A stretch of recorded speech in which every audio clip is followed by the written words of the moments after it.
Very much. It's a pleasure to talk to you, Mr. Malema. We are speaking as South Africa is in the middle of an energy crisis. It seems set to get worse.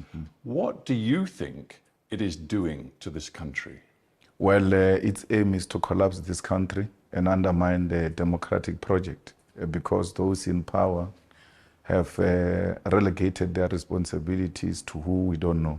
They've not maintained the power stations. They've not built the new ones that are functional. And as a result, we are where we are.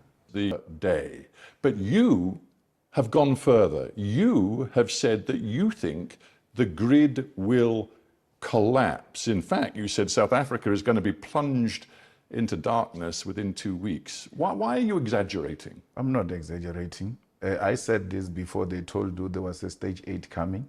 The stage 8 is to prepare you that the worst are coming. And I'm telling you the truth as is. What is it that can avoid the collapse of the grid, which they've done in between? Which station have they built that is functional to its expectation? Which station have they maintained? Have they said, this one, we're closing it down, we're going to engage in major maintenance of this station?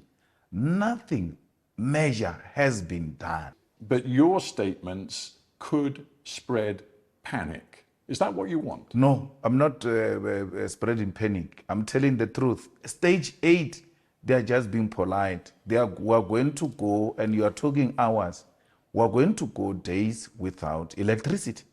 It's a reality that we need to deal with. Even after announcing stage 8, the manner they did, which ANC politician have you seen panicking? Which president have you seen calling the nation into confidence about what is really happening? We hear from officials as if we don't have elected leadership of this country. On March 20th, you declared a national shutdown. You tried to shut down the entire economy in the midst of this power crisis. Is that responsible? That is the most responsible thing to do. Do you want me to fold my hands? Do you want me to not do anything? What will history say about me? I'm going to be asked a question, not by you, by the future generation, as to what have you done when South Africa was in a crisis. The most logical thing to do is for the president to resign. Was it in Britain where we saw prime ministers in a short space of time resigning one after another because they realized they were not about to carry the national agenda? The president is not carrying the national agenda. We need a government of national unity constituted by all of us who are not driven by political party interest, but the interest of South Africa to resolve this immediate crisis, which will affect all aspects of our lives. National unity, yes. You say. You also said at the time of the national shutdown, this shutdown is the beginning of a revolution. No one can stop it. No army can stop it. No police can stop it. Some of your members put out videos threatening to beat up teachers and police if they went to work. One even threatened to beat up pupils if they went to school. And you talk to me about national unity? But that video of a person who was threatening to beat up pupils if they go to school is an old video.